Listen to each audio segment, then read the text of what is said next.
Hey everyone, welcome to Definition Ale. I'm Stephen Rich, this is Real Beer, and this is Real Beer. Today we're talking about one of the beers that actually really showed me that big, beautiful flavors can exist in real beer. The Innis Gunn. Now this is no ordinary Innis Gunn. This Innis Gunn has been created specifically for Canada Day 2011. This is the third year that Innis Gunn has done this.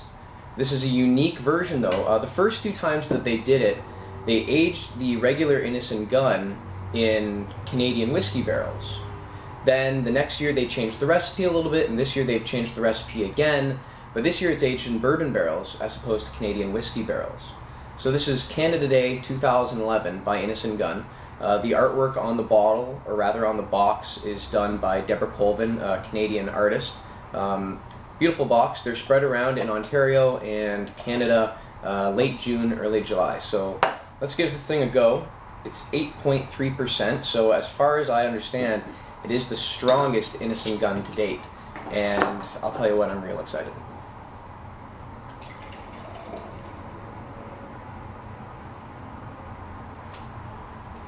Nice smooth pour. I can see like a big, dense, kind of ivory, kind of cream colored head.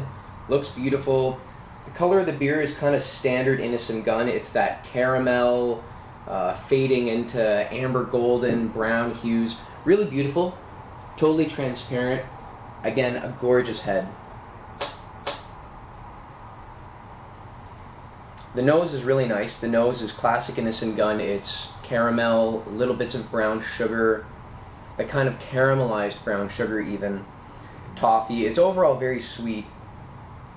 There's gentle nuttiness in there, and then pretty blatant oak. Not quite as boozy, bourbon-y as a lot of oak-aged or bourbon-aged beers are, but the bourbon is nonetheless apparent. But I can't wait any longer. Ooh. Okay, so the bourbon is really powerful on your palate. It comes in with that kind of smooth, sweet caramel wash over your palate, like any typical Innis Gunn will. It's creamy, it's buttery, but there is a blatant and very obvious bourbon-y kind of raw oak character. It's got that kind of charred oak that comes right over the front of your palate, and I can still taste it right here. I'm really happy with 8.3%. I've actually always wanted an Innis Gunn at a little bit bigger of a strength. And now with this higher alcohol, the beer's got a little bit richer of a body. It's still menacingly sweet, but it's got more complexity to it now. The bourbon adds a little bit of depth to the beer, and it creates just a much more complex, more interesting beer. Really beautiful. Thank you, Innis Gunn. Happy Canada Day. Cheers. Delicious.